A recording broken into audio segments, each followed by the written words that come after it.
up, everyone? My name's Michaela, and we're here celebrating Women's History Month with Brigadier General Collie von Hoffman. I just want to say... Hi, Michaela. Hi. I just want to say that I'm so excited that I get to interview you, and I'm really excited to learn more about you. Me too. As the commander of the Ogden Air Logistics Complex, you lead a team of over 9,000 personnel that perform depot maintenance, repair, overhaul, and modification of the A-10 Thunderbolt, the C-130 Hercules, the T-38 Talon, the F-16 Fighting Falcon, the F-22 Raptor, F-35 Lightning II, yep, and the Minuteman Intercontinental Ballistic Missile System. Yep. It must have taken a lot of drive to get to where you are in your career, and you've probably had to make a lot of really difficult decisions. Has there ever been a time that you wanted to throw in the towel, and if so, how did you work through that? I think you wouldn't be human if there weren't days, or particularly mornings, where you go, I don't know how I continue to do this. But never a long period of time, always something really brief, because I truly have enjoyed all the things that I've gotten to do in uniform, and most importantly, all the airmen that I've gotten to serve with. So so it's been, there are days that are tougher than others, but I've overall enjoyed all of it. In the spirit of Women's History Month, one of the most important movements for women is, of course, Rosie the Riveter. As you know, the Rosie the Riveter movement changed the course of history and paved the way for women who wanted to work in particularly male-dominated careers. Do you relate in any way to the achievements of this movement and how it removed barriers for women? I do. I love when you really look at, it's a Norman Rockwell painting, Rosie the Riveter, and when you really look at her, to me, it embodies all the great things about being female and in the military. Although she was a civilian worker, but it's kind of the same. It shows that you're still a woman, but that she's flexing her muscles, so she's really strong, and so it's not a choice between one or the other. It shows kind of everything, and so I really love that part of the particular painting. But identifying in what that meant, and you said it, women moving into traditionally male roles, and particularly in the Department of Defense, which is where that comes from, it means a lot to me. Positions are open more and more every year that people get into. The positions have become open, but more and more people move into them than before. But we still have a long ways to go before we see a lot more women. We have them in a lot different roles. Still have the same number of women in the Air Force anyway that we did 10 years ago, and I'd like to see that be more. In the course of your career, have you seen or experienced a change in Air Force culture that enabled or improved inclusiveness of women? So, Michaela, that's a great one, because I've been in the Air Force a long time, so I should have seen something. So it's 31 years this May that I'll have been in the Air Force. And when I came in the Air Force, there's one of the biggest examples, women couldn't fly fighters when I came in, and you didn't see a lot of women on the flight line either as maintainers. And since that point, there have been many positions open up to women, and many women seeking other non-traditional roles. And the Air Force has responded well to that. I think every year it gets better. I remember being a lieutenant, and a more senior officer said to me, "You're the best female officer I've ever worked with." And he meant that well. That was not an insult. And I remember thinking, I'd kind of like to be the best officer you'd ever worked with, or something to that effect. You certainly don't hear those things anymore. And so just an awareness of both genders being in the workplace is it's different. Instead of there being an exception to having women in the workplace now, it's certainly just matter of course. And so there's definitely been a change, and I think the Air Force has done a really good job of encouraging more women to come into the Air Force and see themselves as somebody that can succeed in the Air Force. What advice would you give to a young woman who is looking to start a career with the Air Force, whether it be enlisted, commissioned, or serving as a civilian airman?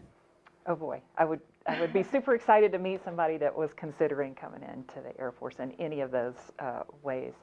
And I think the advice I would give them is to say, believe in yourself first. You may come in and work in a shop that it still doesn't have a lot of women in them, if any, but that's okay. That makes it fun. You're going to bring in your unique talents and your unique perspective, and that diversity is what makes the Air Force so strong. So I would advise them to be excited about that and not worried about that. And then as they come in, just continue to really look at the things, how well they can do things and how well they can adopt their position, but then also how they can help make us better, because that's really important. We rely on everybody's different way of looking at things and their innovative ways of bringing their talents to us. And so that's what I would advise them, to come in first, we want you, and be ready to work and share your talents. What advice would you give women who aspire to take leadership roles? So I would say, go get it. I would say, giddy up. I hope that all women, whether they're in the military or otherwise, see themselves in leadership roles. And it is always whatever that one little extra thing that you're doing in your current assignment or your current job is, to be looking for that, what sets you apart from somebody else, and really go after that. And so I don't necessarily think that that's any different for a woman or a man looking for leadership roles. It's, do the very best that you can in the job that you're in today, but always look for that one little thing extra that sets you apart from your peers, because as the senior leaders are looking at who's going to come up behind them, that's what we're looking for, those people that are looking to have a broader sense of their role in the Air Force. And so that's what I would advise somebody. Are there any mentors who have made a really big difference in your life? And if so, would you mind telling us about them? Yes, absolutely. I have a few that pop up to mind first. I think everybody starts with this one, but my mother is an incredibly strong personality. She's full of life and she enjoys everything that she's doing all the time. She also has incredible work ethic. And so she passed that along to me. And so she's definitely has been a mentor and a parent, and I wouldn't be where I am without her. And she got that from my great aunt and a namesake of mine, who was born in the 20s and had a private pilot's license when she was 23 years old in the 40s, which is very unusual. And she sailed off to New Orleans by herself when she was 25 to become a journalist, which was also a male-dominated profession back then. And so she was always somebody in our family that was kind of breaking those barriers. And she passed that along to my mother, who passed that along to me. And then in my career, I've had two women who have been super mentors to me. And one, when I was a junior major, and her name was Colonel Maggie Timmons, retired. And in the late 70s, she became the first female transportation officer.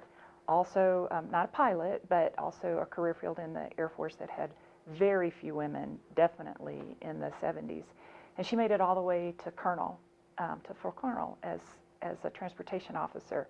And she was a great mentor to me, and part of her advice was to me is, be the officer that you're going to be.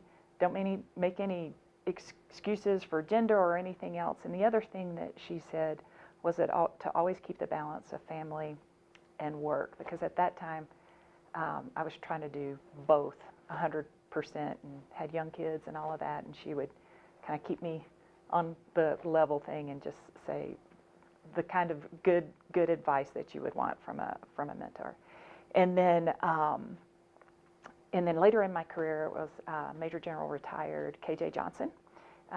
She's fantastic, been a maintainer, and a super smart lady that broke a lot of barriers in the maintenance career field, and also managed to raise an incredible family at the same time, and have a dual military careers,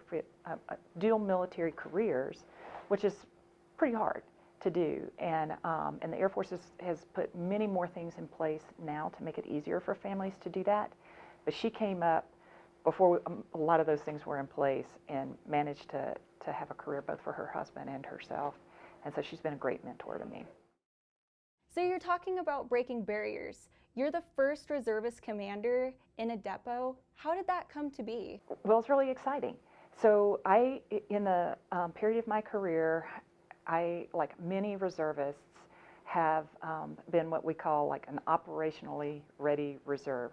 We started deploying in the early 2000s after 9/11 along our active duty counterparts, and we have really stayed in that battle rhythm since then. So that blur between what's the reserve component and what's the active duty component has kind of, particularly when you talk about units and individuals, we've all rotated in and out of AORs about the same. Now we've all had some of the same assignments, the same experiences as active duty. So that kind of Cold War mentality is you only go to the reserve when you absolutely need to do it, and all hell's breaking loose. That's gone.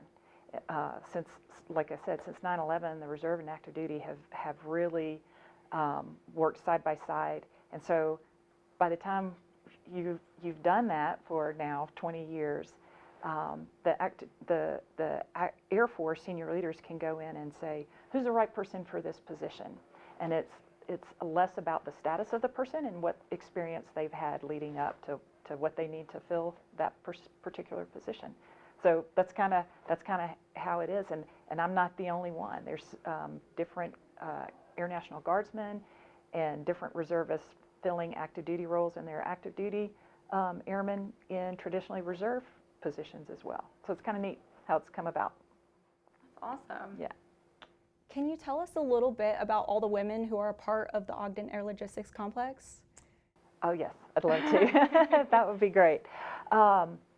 You know, we have PhD chemists in the complex that work, and we have 24-year-old women winding generators. We have 50-year-old women working on the F-16 depot maintenance line, our production line. We have women going down in the silos in our northern tier bases doing work on corrosion in those particular silos.